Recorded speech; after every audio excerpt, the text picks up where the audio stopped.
कर चले, हम पिता जानतम साथियों, अब तुम्हारे हवाले वतन साथियों। या सुप्रसिद्ध गीतानं सुरुवात यासाठी की भारतीय स्वातंत्र्य लढ्यामध्ये ज्यांनी हौतात्म्य पत्करलं त्या सर्व हुतात्म्यांना, स्वातंत्र्यवीरांना या ठिकाणी मी प्रथमतः वंदन करतो।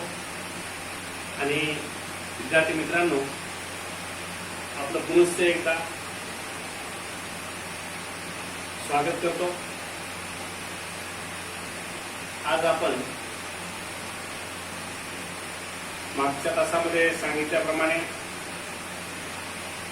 4 कंटेंट मध्ये भारतीय स्वातंत्र्य लढ्याचा अभ्यास करणार आहोत। प्रामुख्यानं एमसीक्यूला समोर ठेवून आपण त्याची उजळणी करणार आहोत। हे 4 कंटेंट, त्या कंटेंट मधला पहिला कंटेंट आहे गांधीयुग आणि गांधी युगातील ते महत्वाचे घटक। गांधींचं भारतीय राजकारणामध्ये मत असताना भारतीय स्वातंत्र्य लढ्यामध्ये तेव्हा पदार्पण झालं।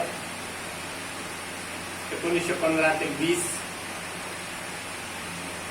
प्रत्यक्ष देशव्यापी स्वरूपाच्या चळवळीत सहभाग घेण्यापूर्वी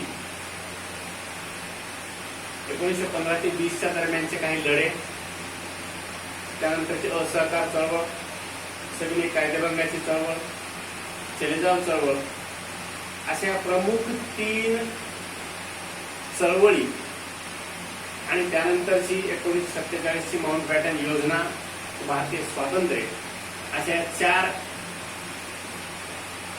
महत्वाच्या 5 महत्वाच्या घटकांच्या अनुषंगानं आपण या ठिकाणी माहिती पाहणार आहोत। विद्यार्थ्यांना थोडासा फास्ट या ठिकाणी मी घेणार आहे।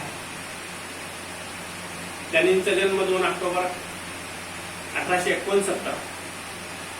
पिता करमचंद गांधी, आजोबांचं नाव उत्तमचंद गांधी, मातेचं नाव पुतळीबाई आणि पत्नीचं नाव कस्तुरबा गांधी। गांधींना महात्मा ही पदवी कोणी दिली? रवींद्रनाथ टागोरांनी दिली। असं संबोधलं गांधीजींना। महात्मा गांधीजींना प्रथमतः, मोहनदास करमचंद गांधीजींना प्रथमतः महात्मा असं रवींद्रनाथ टागोरांनी संबोधलं। गुजरात हायकोर्टानं तसं डिक्लेअरही केलेलं आहे। आणि इंडिया टुडे मध्ये 6 फेब्रुवारी 1916 मध्ये इंडिया टुडे मध्ये तशी बातमी देखील डिक्लेअर झालेली आहे गुजरात हायकोर्टाच्या निर्णयाच्या अनुषंगाने। त्यानंतर गांधीजींना राष्ट्रपिता असं प्रथमतः कोणी संबोधलं? त्याचं उत्तर आहे सुभाषचंद्र बोस। 6 जुलै 1944 सिंगापूर रेडिओवरून प्रथमतः गांधीजींचा उल्लेख राष्ट्रपिता सुभाषचंद्र बोसांनी केला।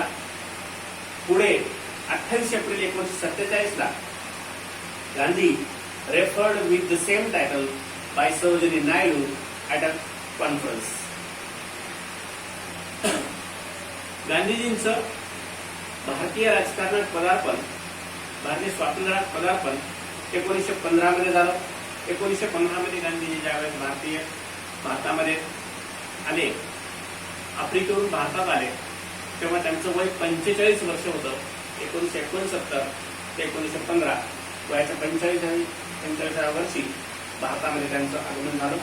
आणि त्या ठिकाणी आल्यानंतर त्यांचे राजकीय गुरु म्हणून ओळखले जाणारे गोपाळकृष्ण गोखले यांच्या सल्ल्यानं त्यांनी भारतभर भ्रमंती केली। या दरम्यानच्या कालखंडामध्ये भारतीय स्वातंत्र्य लढा जहालांच्या नेतृत्वाखाली आकार घेत होता।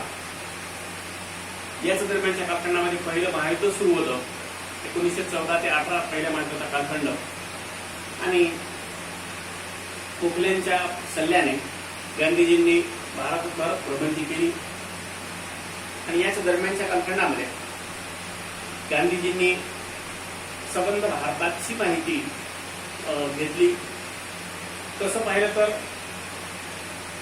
गांधीजींना यापूर्वीच भारताच्या संदर्भामध्ये बऱ्यापैकी माहिती होती. विशेषतः 1909 मध्ये त्यांनी हिंद स्वराज्य नावाचा जो ग्रंथ लिहिला, हिंद स्वराज, आपल्याकडे त्याचं मराठीमध्ये भाषांतरित ग्रंथ देखील उपलब्ध आहे. छोटेखानी पुस्तक आहे. गांधीजींनी लिहिलेलं 1909 मध्ये लिहिलेलं हिंद स्वराज नावाचा ग्रंथ, त्यामध्ये भारताच्या बद्दलची त्यांची भूमिका आणि एकूण ग्राम स्वराज्याच्या संदर्भात त्याची भूमिका त्यामध्ये त्यांनी मांडलेली आहे. ते एक लक्षात ठेवायचं गांधीजींचं एक 1909चं ग्रंथ हिंद स्वराज. गांधीजींच्या संदर्भामध्ये विशेष असं एक जे विधान केलेलं आहे ते आहे विज्ञान महर्षी अल्बर्ट आईन्स्टाईन यांनी गांधीजींबद्दल म्हटलेलं आहे की असा हाडामासाचा माणूस आपल्यात होऊन गेला यावर भावी पिढ्यांना विश्वास देखील बसणार नाही.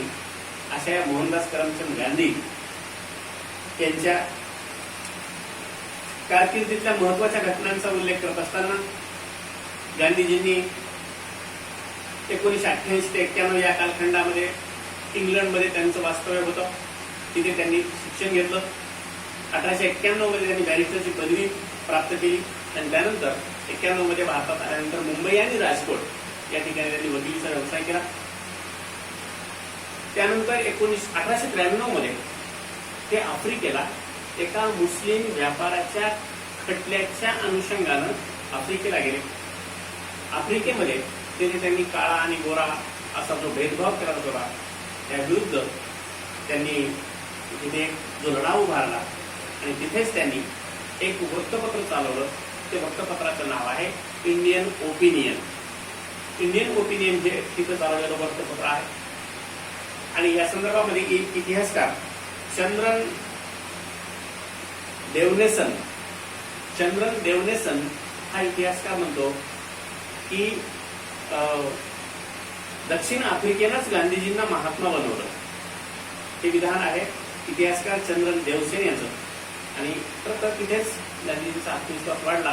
असं म्हटलं जातं की 1915च्या नंतर जेव्हा भारतामध्ये गांधीजी आले आणि 1920 पासून त्यांच्या नेतृत्वाखाली ज्या चळवळी लढवल्या गेल्या त्या सत्याग्रहाच्या चळवळी लढल्या गेल्या, त्या सत्याग्रहाचं अस्त्रशस्त्र गांधीजींनी दक्षिण आफ्रिकेमध्येच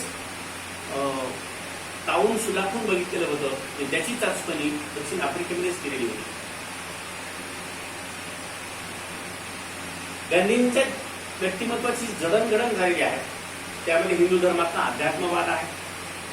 जैन, बौद्ध आणि वैष्णव या पंथांमधील भूतदया आणि नीतिमूल्यांचा प्रभाव त्यांच्यावर आहे. ख्रिस्ती धर्मातील मानवतावादी मूल्यांचा प्रभाव आहे.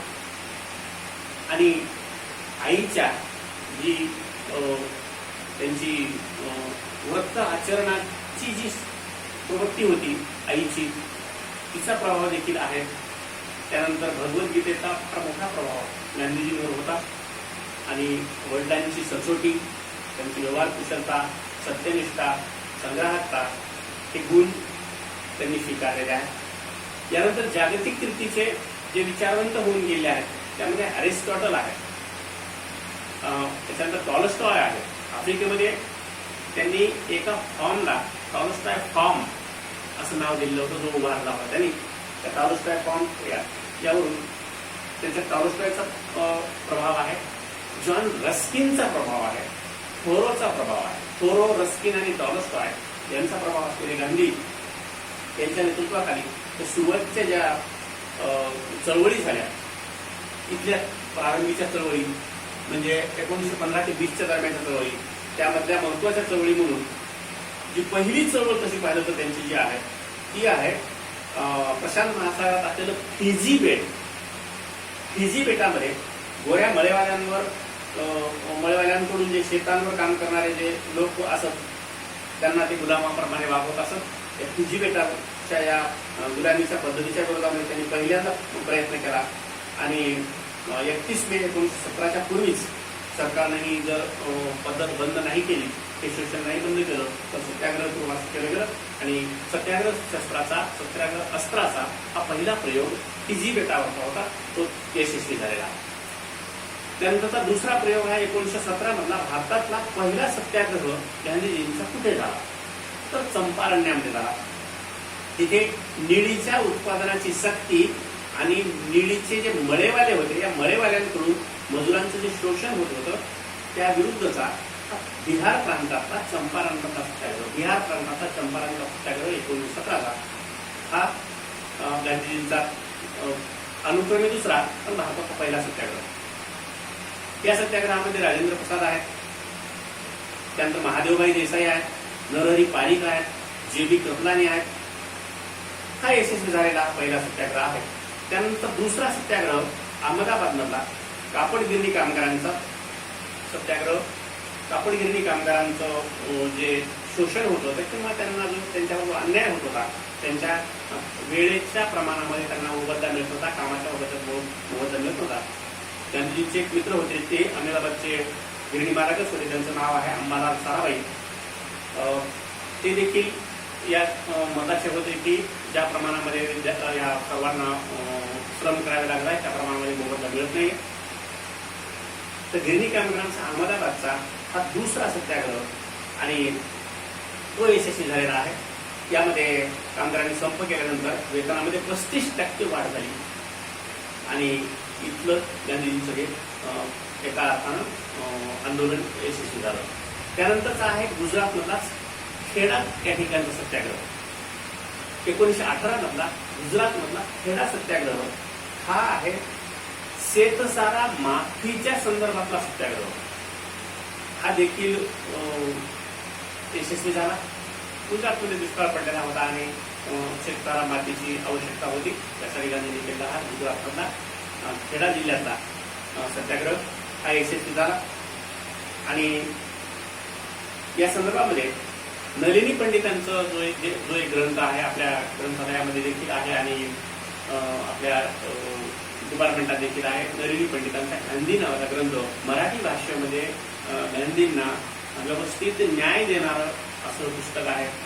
व्यवस्थित त्यांची सगळ्या लढ्यांची, त्यांच्या विचारसरणीची माहिती देणारा हा ग्रंथ नलिनी पंडितांचा।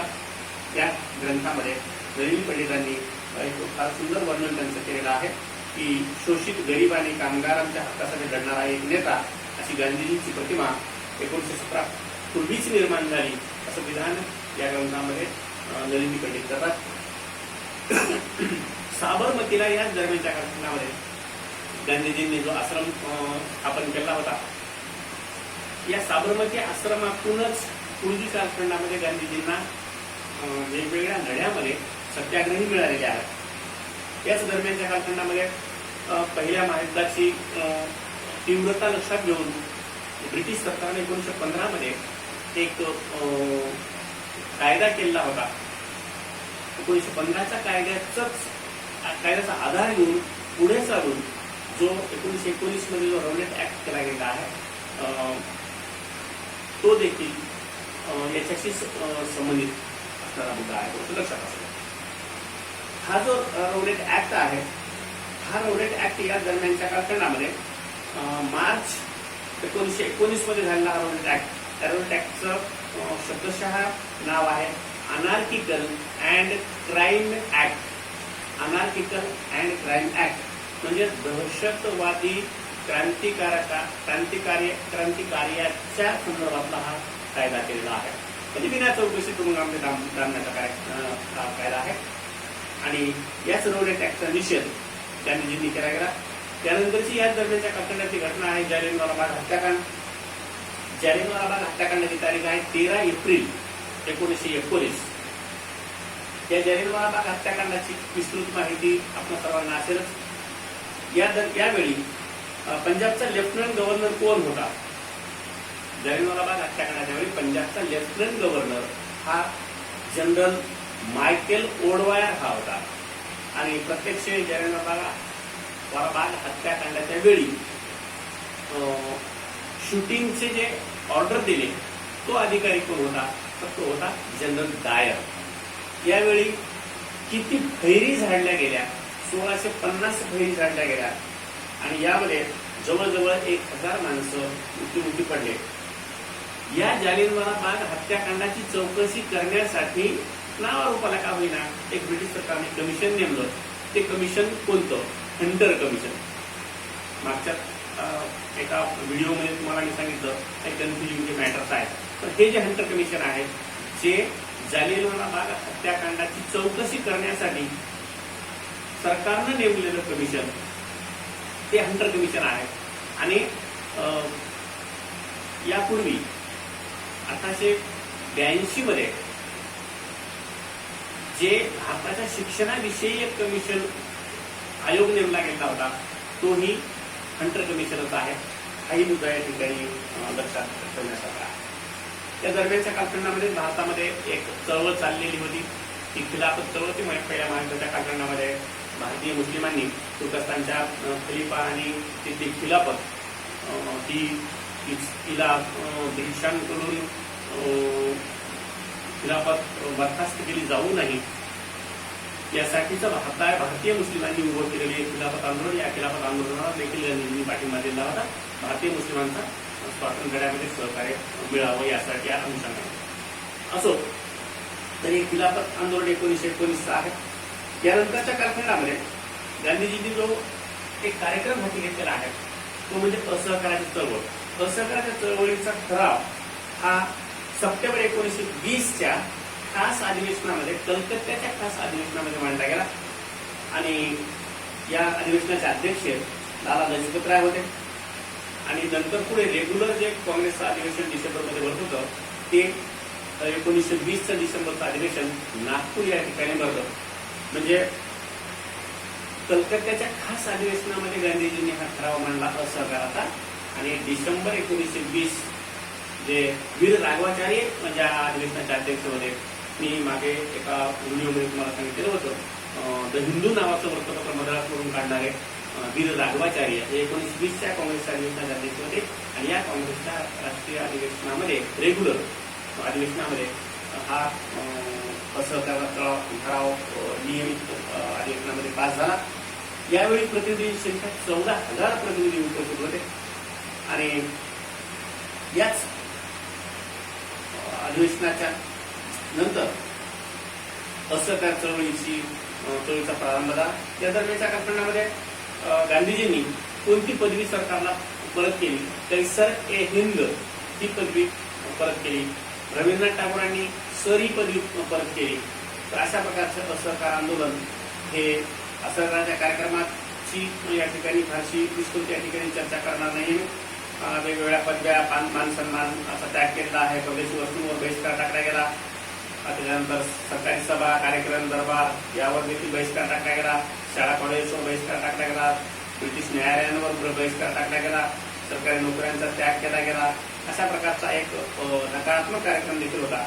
आणि दुसरा एक सकारात्मक कार्यक्रम होता, त्याने स्वदेशी वस्तूंचा वापर करायचा, हिंदू मुस्लिम ऐक्य, अस्पृश्यता निवारण, दारूबंदीचा प्रचार करणं, खादीचा प्रचार करणं, राष्ट्रीय शिक्षण संस्थेची स्थापना करणं, टिळकांच्या स्मरणार्थ 1 कोटी रुपयाचा, त्याला टिळक फंड म्हणतात, असहकार आंदोलनामध्ये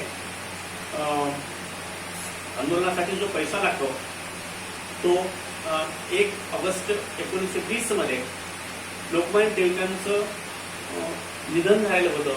आणि तेव्हाच असहकारचं आंदोलन सुरू झालेलं होतं. म्हणजे टिळक युगाचा समाप्ती आणि गांधी युगाचा प्रारंभ हे 1 ऑगस्ट 1920 ही तारीख लक्षात ठेवा. त्या टिळकांच्या नावानं काही रक्कम जमा केली गेली. 1 कोटी रुपयाचा फंड, टिळक फंड किंवा टिळक निधी या नावानं पैसे जमा केले गेले. याच दरम्यानच्या कालखंडामध्ये स्वदेशी उद्योगांना प्रोत्साहन देण्याचा, विशेषतः हातमाग व्यवसायाचं पुनरुज्जीवन करण्याचा देखील मुद्दा होता.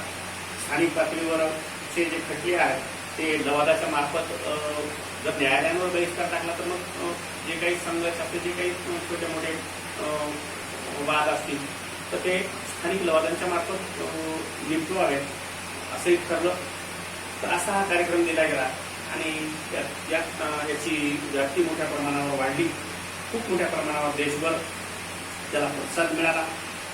यात ठरलेला जो कार्यक्रम आहे, या कार्यक्रमानुसार मग यामध्ये पंडित मोतीलाल नेहरू, त्याच्यानंतर देशबंधू चित्तरंजन दास, CR दास, राजेंद्र प्रसाद, चक्रवर्ती राजगोपालाचारी, त्याच्यानंतर सैफुद्दीन किचलू, विठ्ठलभाई पटेल यासारख्या, लाला लजपत राय आहेत, वल्लभभाई पटेल आहेत, गिरी आहेत, त्यानंतर असफ अली आहेत, या सर्वांनी आपल्या वकिलीचा त्याग केलेला आहे.